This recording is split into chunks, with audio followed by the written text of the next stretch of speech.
Welcome, dear viewers, to a most extraordinary journey into the digital wilderness. Here, in the vast and intricate ecosystem of Windows Security Descriptor Definition Language, known to its inhabitants as SDDL, two intrepid explorers emerge from the dense undergrowth of binary and syntax. Observe closely as Nasruddin and Michael, much like masterful architects of the natural world, unveil their magnificent creation, the SDDLMaker. A tool of unparalleled ingenuity, it weaves the delicate strands of security descriptors into a structured and comprehensible form, much like the mesmerizing latticework of an orb-weaving spider. So, gather close, dear friends, for this once-in-a-lifetime expedition into the cryptic underpinnings of Windows security. Will you too heed the call of knowledge? Will you like, subscribe, and share in this grand pursuit of discovery?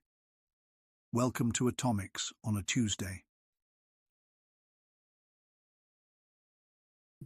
Hello, happy Tuesday. I almost said happy Friday. It's not Friday yet. Maybe somewhere it is, but not today. Yeah, we'll get started here. I think we've got quite the crew. We got Mr. Nasruddin. Welcome, sir. Hello. Co-host number 3. Official co-host. Now number 2 because Paul is not showing up often. So that's true. Paul's not here anymore. One day I'll get the creds and start my own Atomic show. So gain full access. Yes. Appreciate you joining. And yeah, thanks, man. Yeah, it's I think we have a pretty cool topic. For the most part. Yep. It's interesting. It's kind of complex. It's a little confusing, and sometimes it just doesn't make sense. Yeah, but that's what we do at Atomics. We distill the stuff that's hard. Yeah. Yes, and we ship some atomics that we totally forgot about, but we have them. Yeah, it's called Atomics after all. Sometimes we actually show Atomics. Yes, that's actually a good point. We should probably lead off with the atomics after we talk about what we're going to talk about. Yep. But yeah, if you haven't been here before, this is new. This is Atomics on a Tuesday. We probably won't do it every Tuesday or any other Tuesday, but today we have a few other things we'll release on a Tuesday just because it's easier. But otherwise, my name is Mike. Yeah, my name is Mike. We run this typically on a Friday, Atomics on a Friday.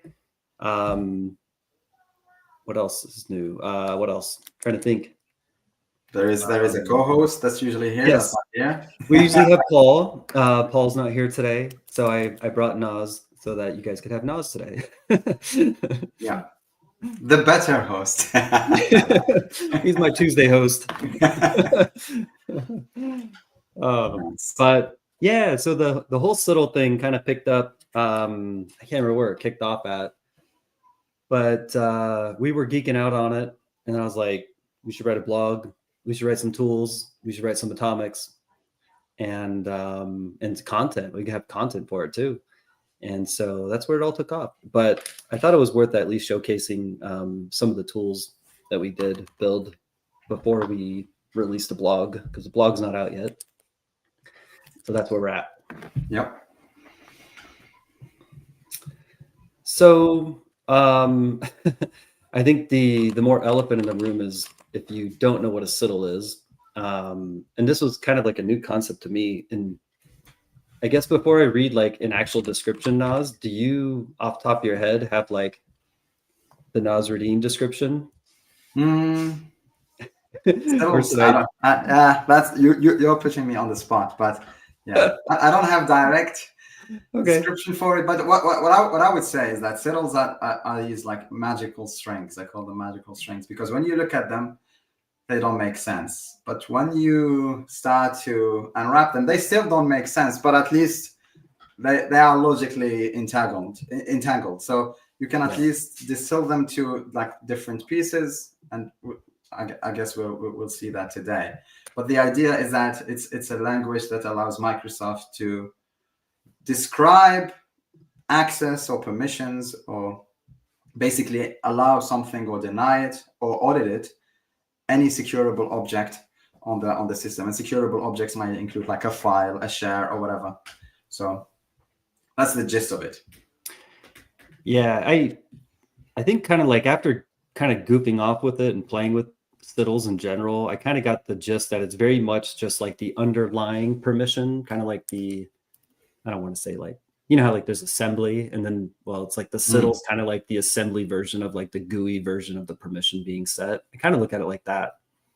Yeah. Yeah, that's actually a good way of looking at it, because they're everywhere.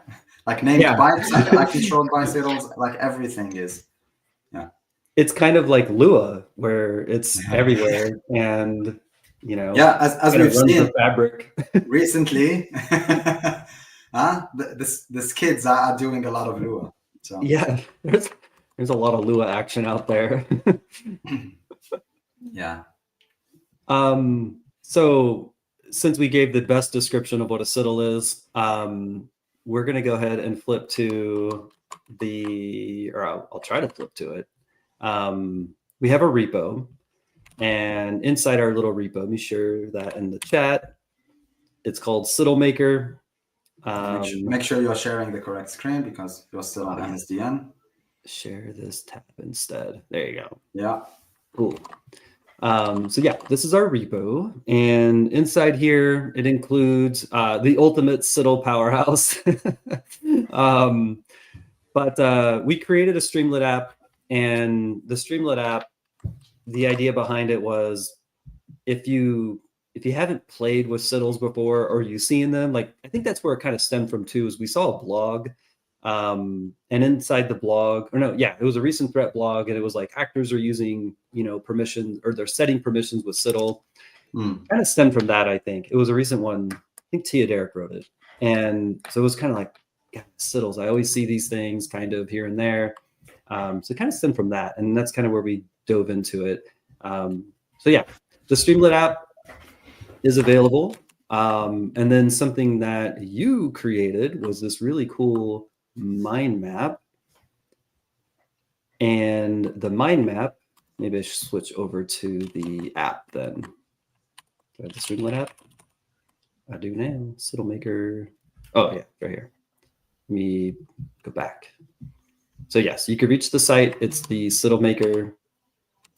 I gotta find how to click stuff. Sorry, I have too many buttons. The SDDLMaker.streamlit.app. Boom. Now everything is black, by the way. Oh yes, I know. I haven't shared it. That's the app. Thanks for watching. Click the link. Good luck out there. Okay. SDDLMaker. So this is the repo. This is the Streamlit app. It just basically hosts it, right? Streamlit.app.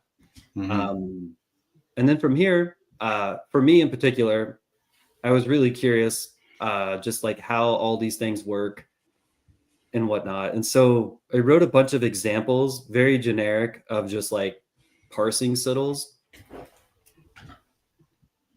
Yeah, but I think Mike, if we start, like we need to go to the Windows side, huh? Yeah. I think that makes sense for the non-initiated about like what a SDDL is, how does it look, and what's the typical interaction? Because I believe a lot of people interact with SDDLs most of the times via a GUI, which is the security tab most of the time. So let's do it. Let's switch. Let's go. Go to the lab. Go to the lab. Go to the labs. All right. Let me hide things. Okay. Let's go here. Let me cancel that. All right. So I just picked a random binary. Typically, when you want to live off the land, you're running out of command. And so we went to properties. And in this particular case, I'm just going to hit the security tab. You have some permissions, the object name and everything like that. And when I hit advanced, this is where you start getting into sort of like the SDDL territory. And you start seeing everything here, kind of from the top, who has access to this. Now remember, this is the GUI version of that SDDL being written or being like in the background here. Yeah. Yeah, we've been saying that like settles control permissions, and the way usually people interact with it, you go to the security tab. That's how you have access to a file, who has access to what, can do what. Like we can see here, trusted installer has full control, and the rest have like read, execute. That's how you can run CMD, for example, etc., etc. But yeah, these are additional permissions that exist, and we're going to see that there is a lot of stuff. Yeah, but that's the GUI version. That like the fun stuff starts when you actually want to interact with this system. Let's say you want to automate it or you want to do something with it. Then it gets interesting how this is represented under the hood. Yeah. Yep. I don't have the threat report on hand, but I think the one where they were restricting the event logs was from a blog, wasn't it? Trend Micro or something. I don't know if you have it. Yeah, I don't have it. I can look. I try to look it. Okay, no biggie. That's fine. We can find it. And so to see, so we looked at it all from the GUI perspective here, and then so props, security advanced. You have your CIDLs basically, right? GUI interpretation, that's a good word for it. And then from the command line, it would be get ACL, command XE, and then you can hit .CIDL. And so this gives you that whole permission set there. It's kind of neat, right? Like, and I remember years ago when someone talked about this, I think on Twitter or something, it was like they were interpreting it live. And I'm like, how do you even read this? Like, is there like some kind of like magic? Yeah, like how do you know what's what? Like, it's so wild to me. But so yeah, then I found you could run this too, which kind of gives you a little bit more detail. So this is the get ACL format list on that command, and you get that CIDL here, which is basically what we called up here. Tells you who has access to it and the permissions that they have for that as well. It's pretty cool. And yes, Mauricio, it is it is Atomics on a Tuesday, this Tuesday. So kind of the same gist. And so this is where I guess a couple things. We could decode this with the SDDLMaker. And you can kind of get a little bit of the gist. The one, I guess, part of breaking this down, I know it's a lot, it's kind of complex, but you can see the O, the G, and the A. I think it starts right. Is it P or no D, right? Yeah. Everything with a column that describe like the start of a section. Like so D is for discretionary, and the rest for S for like circles, and the O is for the owner, and G for the group. Yes. That's the gist of it. Yep. So we take that, and again, we can come to our SDDLMaker, and it actually can parse this out. And it'll rip it apart, kind of giving you a little breakdown of what it is. And I think I found this little bug here, but we have some hard-coded SIDs in there just to kind of help give a better description of what they are. And then you can actually do the DACL breakdown. And so part of the research that Nas did was, you'll see it in the repo, we have a CSV file that we read from that also, if I can pull that up again, you tab it. Your very extensive access enums here, which we do pull into the app as well. And so this kind of breaks down all the different parts, which then get displayed here as well, so that you're able to kind of see it and see what that looks like live, which is kind of cool, clean. Yep. Yeah. Yeah, that's the gist of SIDLs. Yeah, that's it. You're good. Good luck out there again. Yeah, you're good to go, basically. But it's worth explaining a bit. Like if you can showcase the mind map.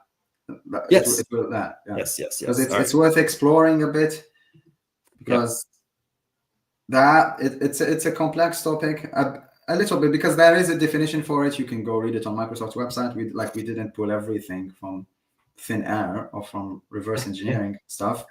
Like the mind map basically distills the documentation to a fun way of reading the docs, like in this graphic way. And there are some fun things that we pulled from, like reversing some DLLs that Microsoft uses. And yeah. So you can see like the format is the following. There is an owner string, there is a group string, a DACL string, and a SACL string. So the owner is mandatory, and the group is mandatory, but like the DACL to some extent. And it goes like this: O, G, D, and then if you switch the screens there. Yeah, no worries. It's easier for me to zoom. Yes. Yeah. So the idea is that O, G, D, and S represents the different types of stuff, and you can see that for example, for the SID, for the owner and the group, they can be from like either a SID of a well-known group, or they can be the SID of the user. And if you follow that line for the SID, if you follow that to the biggest table that exists, yes. So it's available in this and also in the CSV to some extent, but this is like the extensive list that we could find of all the built-in groups and possible values. And to my knowledge, this is the like SDDLMaker is the only tool that make use of everything, like in this table, because a lot of people might say, oh, I'll use like the convert from SDDL string, the CMDLET, because there exists like a CMDLET from Microsoft. Probably we won't have the time to dig into it, but I'll release something around it. But the idea is that utility is limited to a certain types of decoding, and the whole list. This is all allowed. Like when you try to decode these SDDLs, like this is allowed, and SID is actually allowed. So you can find, for example, UD for user mode driver for drivers that want to protect themselves, and you can find the SID version of it. So we use this knowledge in SDDLMaker to be able to decode it to the best possible way and give you also the description of things, which is not available, I believe, anywhere else. Sorry. Yeah. So yeah, we can go that. That's a different section. It doesn't really matter right now. But yeah, you can see, like you can think of it, and you can switch back and forth, Mike, between the actual string. I don't know if you can in this share, but it's gonna be difficult. Let me reshare over there. One sec. Yeah. Okay. Quick switch. This guy. There. I'm in. Yeah. Ooh. And just so you can see it visually, like if you just highlight the O section from O until the SID. Yeah. Yes, and I guess our faces are in the way, so. Oh, there you go. Let me move this up here. Yeah. So that section, that's the S1580. That's the SID of the owner. Yeah. And you can basically decode that, and it is decoded. That's like a owner is trusted installer, and you can see it's also being used as the group. So the group is trusted installer, and typically when you decode SDDLs on Windows via like typical tools, the owner and the group are known. Okay, so like Windows wouldn't struggle in that. But then it goes to the discretionary access list, which is the list that contains all the details, the juicy details about which group's gonna have access, which permissions, etc. And you can see here, for example, in the D, let alone PAI, what does it mean? But then you have something in parentheses and then separated by semicolons. And if you go back to the mind map, if you zoom in on the D, like the first section before the parentheses, it's called an ACL flag. And the ACL flag, if you follow the mind map, you'll see the possible values and what do they mean. Oops, sorry. No worries. So if you follow the ACL flag somewhere, on the right here. Ace. On the left, sorry, on the left, aces. Yeah, here it is. Here we go. Yeah, this is it. So all of that shenanigans like PAI, what does it mean? Is that in case of a DACL, when you see a P, it means like set will be protected from inheritance. And those are like words, maybe they are like confusing words, but think of it like you have like a tree structure. When you have a permission, you can set it to inheritance. Like you can get it inherited, or you can block the inheritance, or you can do some other things that are detailed here.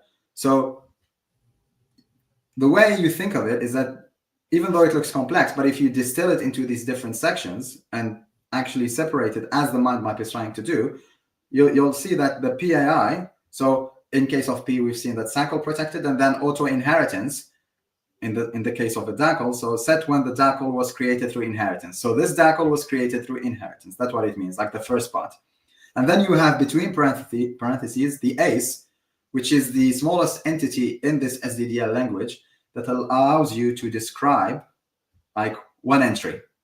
So these are the possible values, like you can allow, you can deny, you can give, you can audit, you can have an integrity label or whatever. In this specific case, you can see an A, which is an allow. And then if you go back to the mind map and zoom in a bit to the section of the actual ACE. Go back. Yes. Okay, here it is, I guess. Yes. This is one type, yeah. You can see like this is a generic ACE. And you can see between every semicolon, you'll have a different like string that represents something. So the first one is the ACE type, then the ACE flags and the rights. And everything is explained here. And if you don't like to learn, because I don't know, you use the Cyril parser. And this whole knowledge is like distilled down to the Cyril parser. So if you go back to the Cyril parser, the tab, you'll see this knowledge, giving to you here, like access allowed. It's like who, this S15 blah blah blah, and these are the permissions. And what does it mean? It means access allowed. And for every ACE, you have like that description giving it to you. And sometimes what's funny is that like something we've discovered is that because every securable object has what do you say, like you can set permission on it, but the permissions are in the context of that securable object. So let's say you want to set permissions on a service. Like if you, Mike, if you can go to the CSV, just one moment. Oh yeah. Yeah. Yes. You can see the type. So you see this Active Directory rights, and then if you scroll a bit down, there is crypto key rights. If you keep scrolling, so event weight, file system, and the list goes on. And you might see that the hex value sometimes is very similar, or the actual, like the second column with describing what it does, it's also similar. Like you see modify in file system, and you see it also in a mutex. But yes, it's like it's describing the permission that are allowed in that context, in the context of that object. But when you try to translate them, you have to have like this mapping. Why?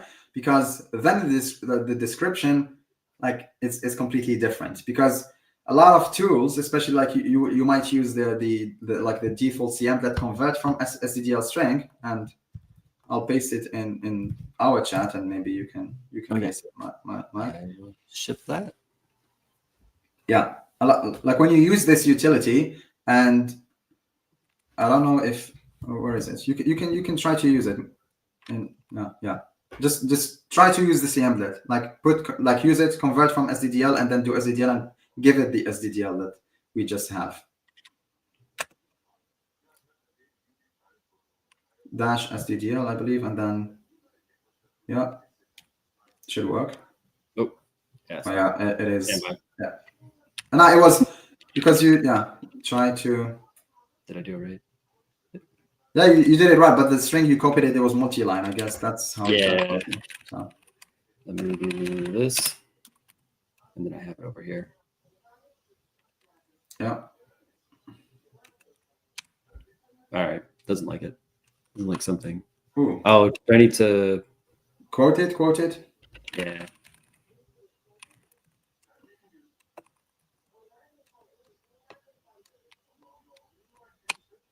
There we go. Okay.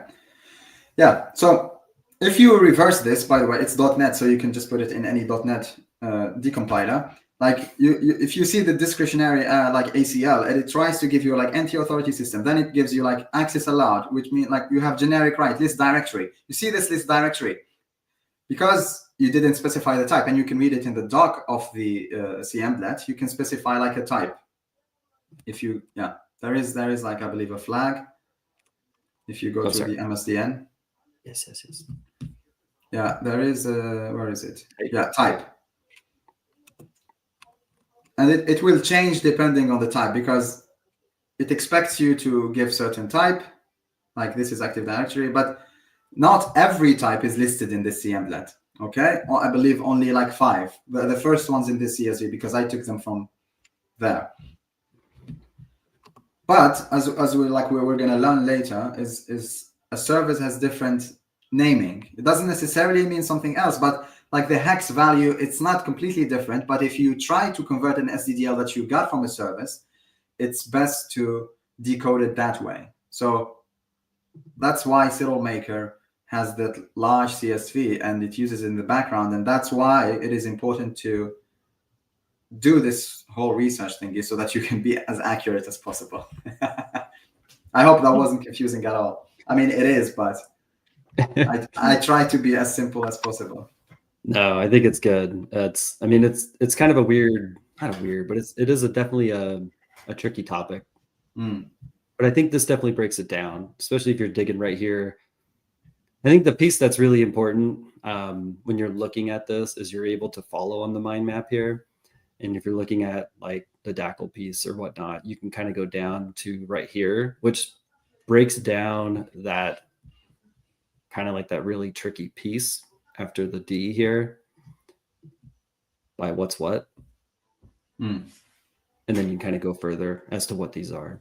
And that's kind of the nice thing about this mind map, is you can see all this kind of visually.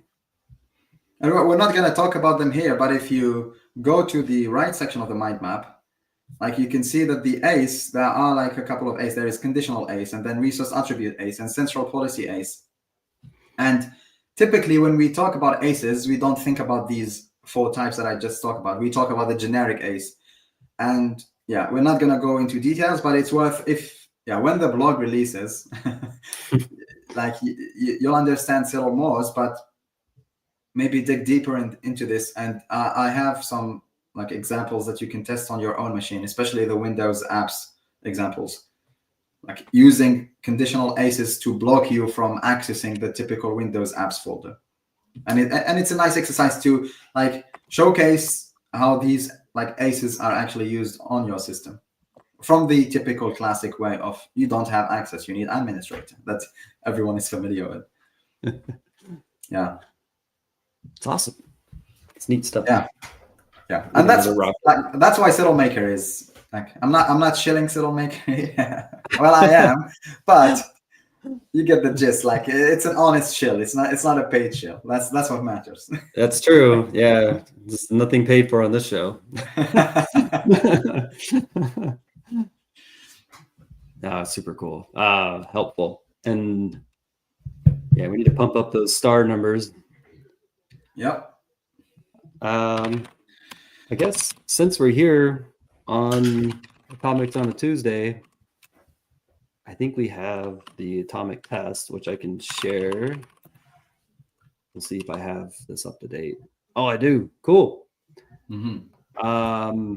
Yeah, I guess we'll switch gears. I'll demo the atomics that you wrote very kindly and go from there. Sound good? Yes. All right.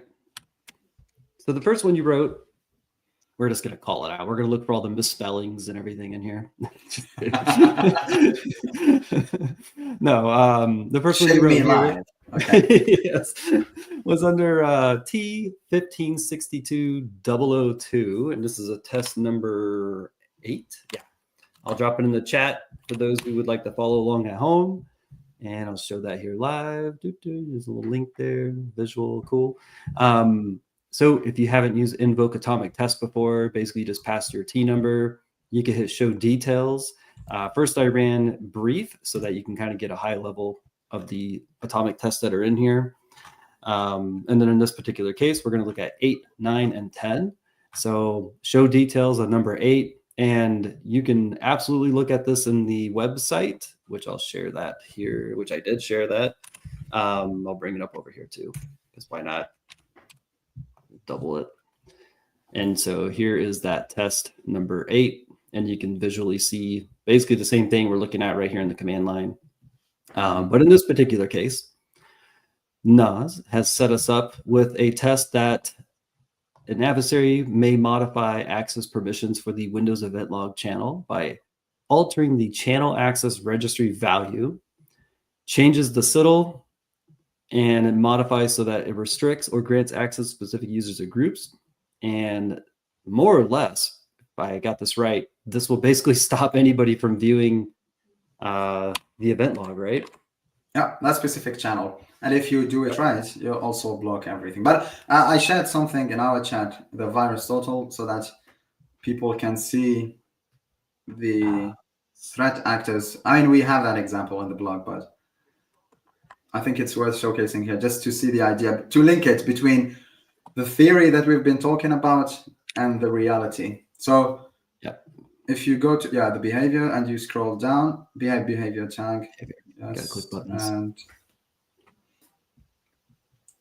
somewhere if you in the registry you'll see something in the registry section. So registry, and then here registry set, exactly. This is it. If you open anything, so just to link it back before I'll let you explain the atomic in itself, just to link it back, we've seen like CIDLs, and we try to explain them. Like the idea is this is a string representing who is the owner, which group has access, and then we have a bunch of ACEs that describe who has access to what and what can do what. The idea is, if you really think about it, by changing the permissions of stuff, you can either give yourself access to things that you're not allowed to, or preventing people from accessing your stuff. And we've seen like threat actors do this all the time, or sometimes. I would say not all the time, but they're interacting with CIDLs in an indirect way. Like we've seen, like, I don't know, ransomware using iCackles and trying to modify stuff. The modifying of stuff by preventing everyone or giving everyone access behind the scene is modifying the CIDL. And if you follow that virus total link, you'll see that the threat actor was modifying all the channels. I believe that was Lockbit, or I don't know, some ransomware. Yeah, I think it was Lockbit. Yep. Yeah. And the idea was, because, as we've said, there are a lot of securable objects on Windows, okay? And everything has permissions: a registry, the event log in itself, a file, a share, a service, a printer, whatever. And if you use this knowledge, you can then abuse it. And that's what the atomic is doing. So yeah, and I think what this one does, right, is it restricts it to only built-in local admin or something like that. The built-in admins only restricts the users from being able to view it. Yep. That's what it does. I only know that because BAG is built-in admin group. Yeah. You see, you started the show saying how do people describe it? I know. Nice. Look for the bag. Yeah. All right, I'm gonna run it because I was told to just run any atomic for fun, and we'll see what happens. And that's it. That's exciting. So you can see here the attack command right here.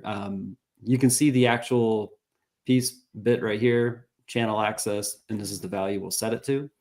And then the path. If you look at the command with the inputs, this is the full one that we're doing. So this is going to modify the Windows Task Scheduler operational log. Is that system group? Yeah. So basically make the system owner and then deny everyone. WD is everyone. And that permission is like, I believe it's read. The 0x1 is read. So deny read for everyone.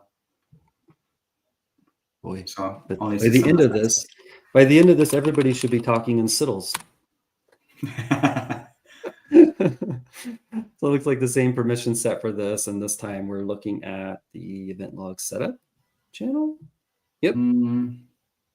Yeah, what's the difference? I forgot actually what's the difference between these two. But there is a difference. Like if we actually focus for a second, for Windows, yeah, this is channel access. Yeah, I believe it's different paths. Like this is policies.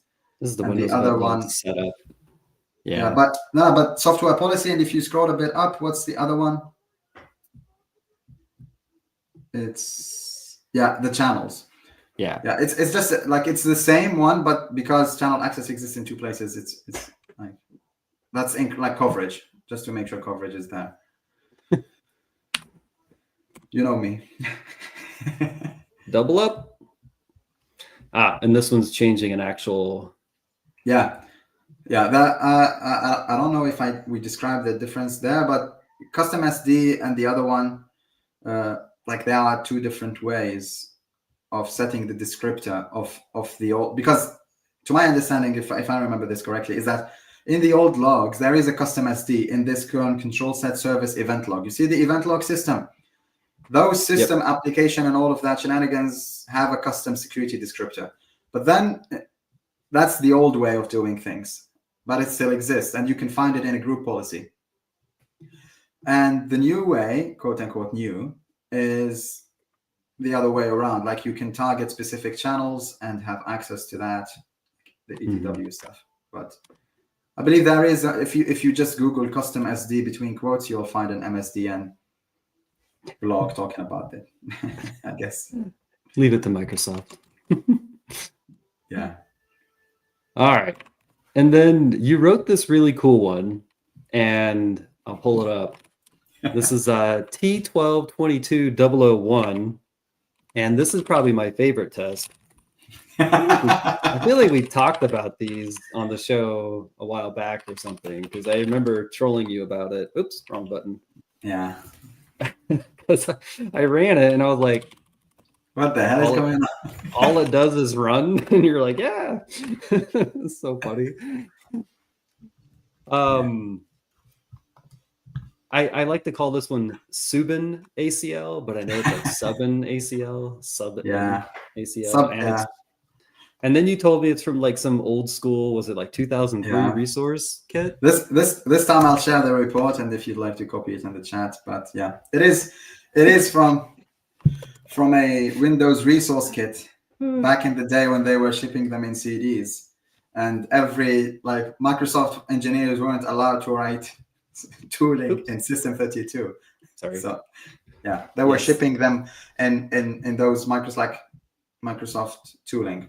So we wrote this, and the idea is, here is why I didn't really care about this. Like somebody can actually write a full test that does modification of permissions, but for the sake of argument, this shouldn't exist. And the whole concept of the test is that you should be able to detect any execution. So this installs it for you, and then just execute. Yeah. The literal attack command is just run this. Yeah. And I was like, wait, shouldn't it do something? And you're like, dude, if it's running in your environment, it's probably bad news. Yeah. That isn't like the way I thought about it. I sent you, like we researched the actual help command, blah blah blah. We've seen how it works, but in the PwC blog, they only said that they use it. You see? Yeah, that's right. They didn't give us any information, so I didn't want to like. So I don't know. It is fun. I mean, it got merged, so it is accepted, I guess. Yeah, it's in there now. Can't say anything. That's hilarious. It happened. Yeah. Yeah, I love that. It's just like, just run it, see what happened. Oh, it's gone or something. I don't know. Oh, yeah. Too many buttons. All right. Well, that was exciting. What else do I have? I knew we don't have to go too much longer, but we can go a little bit longer. I have a. Is the event log working? Oh yeah. Let's Yeah, pray. it's here. No, go to system or go to whatever we modified. Nope, I've been denied. Yay! It's working. I'm not a fraud. Yeah. Actually. I mean, you got lucky on that, right? That was a good thing. I was guessing, like, cut the show right now. If it's working, yeah, I know. call it off. Yeah, that would be bad with the revoke your atomic T-shirt and everything. Like exactly, yeah. I'll become a spectator now, a viewer, not even a co-host. Downgrade me to the abyss. It wouldn't be the first time an atomic test hasn't worked on the show. So yeah, but as we've seen, like the fun part of this is that this didn't actually stop the writing of events to some extent. Like the events are still being generated, but since this is like an ETW consumer, the event log in itself, and Johnny, I believe, on Friday will talk, on Thursday? Yeah. Anyway, when he presents Johnmon, he will talk a lot about ETW and all that shenanigans. But that's the fun way. Did you just pitch a future episode? Yeah. That's the fun way of thinking about settles, is that now we blocked access viewing. Just imagine you're doing threat hunting, or you're doing like incident response, and you're using like OS query or whatever, and you're trying to you're trying to do stuff or collect stuff. Now I believe even the commands like get when event log don't work. Like if you execute get when event log, I believe it will break if you do it on system or setup. So that's the idea. Now everybody, I believe every viewer has a link between settles and abusable settles. Yes. And I think the other way, right, would be to come through here. Can you modify permissions in the event viewer? I've never done that. No, you just go to the registry. Okay. Oh, that makes sense. Just right click it. Or I don't know, maybe you could go to the file EVTX and then change the permissions on the file system, I guess.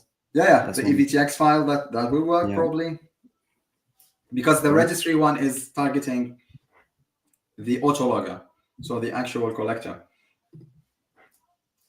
Yeah, and don't play too much with it, because there is a version of this atomic that can break stuff. So, as I did in my lab. Now my lab is sad. Thanks. Yeah, fun stuff. But that's the gist of it, I guess. That is the gist. Cool. I don't know if I have any other slides. There's the links if you want to screenshot it. Yeah. And the Siddle link. We gotta ship our blog now. Yeah, expect the blog. I know. Yeah, expect the blog in like a week or something. We'll see. Whenever I think we need a demo video. Yes. Yeah. Start blocking event log access. CCDC. That's awesome. Yeah. And the blog has a couple more examples, I believe, targeting this concept. And you can take it even further. Anything like, by the way, like a named pipe has security descriptor, even though you don't have access to it like in a traditional way, but programmatically you can limit like access to a named pipes. And you might think, how does that affect something? I don't know. Maybe PS exec is using that named pipe, and then you limit that, or you do some shenanigans. You be creative, but the idea is everything is with permissions, and you can abuse them. Yeah, and it gets even more fun when you read the mind map and you go to that section with resource attributes and conditional aces. It gets fun because it uses logic. Then you can use like if-else statement to some extent, and put conditions like, hey, you need to have this attribute, you need to have this, you need to have that. And you can like block access to certain users, and it can be used defensively as well. Yeah. And I believe there is a role in Active Directory, I forgot what it's called, but the whole role that gives you like a new tab in Explorer that allows you to tag files like confidential, or tells you like this file is owned by, I don't know, HR.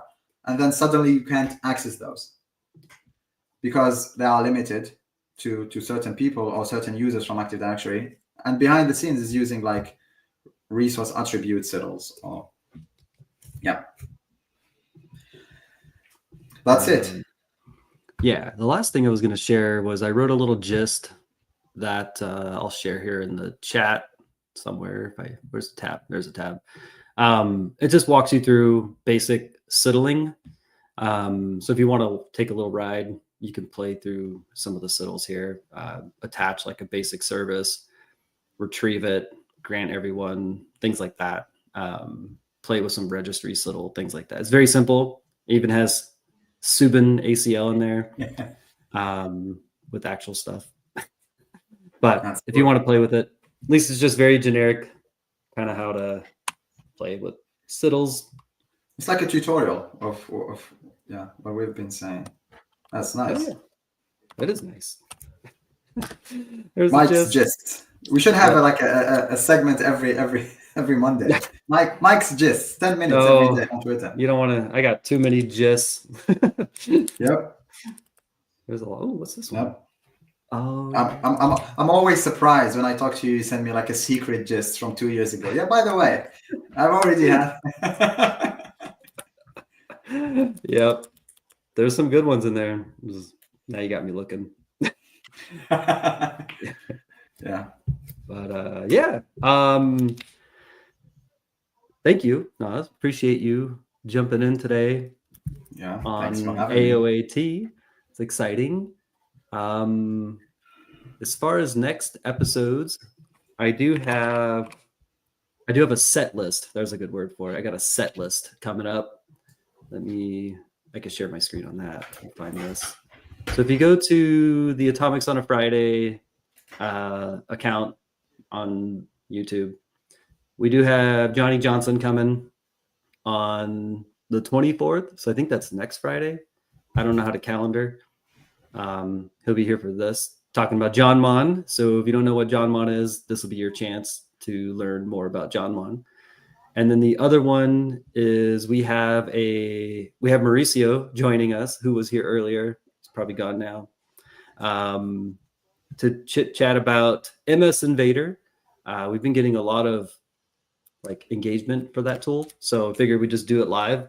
We'll have him come in, demo MS Invader, and all that fun stuff. So those ones would be cool. And then I do have a couple other tools that I'll be releasing. I released a couple over the last couple of weeks. I don't remember what they're called anymore because of the holidays. There's some cool ones, but we'll showcase those here on another Atomics on a Tuesday. Hunter or something, right? Yeah, AD Threat Hunter. Come on, get it right. I was testing you. Come on. But yeah, I'll go into some of those. AD Threat Hunting, PowerShell Hunter. I think that's what it's called. I just had to Google it too because I don't remember. But yeah, geek out on that. And awesome stuff coming. See what happens. But yeah, more stuff, more Tuesdays, more Fridays. Yep. But soon we're gonna be all week. So yeah, soon we'll have a host for every day, and you'll just have to deal with all the Atomics. That's when we get sponsors. That's the yes. Good info every day. Yeah, that's right. So cool. Well, thank you all for joining. Thank you, Nas. Thanks for having me. See you on the other side. Yep. See you all, everybody. Have a great week. See you next Friday, I think. Cheers, everyone. Thanks for being here. Have fun. Be safe.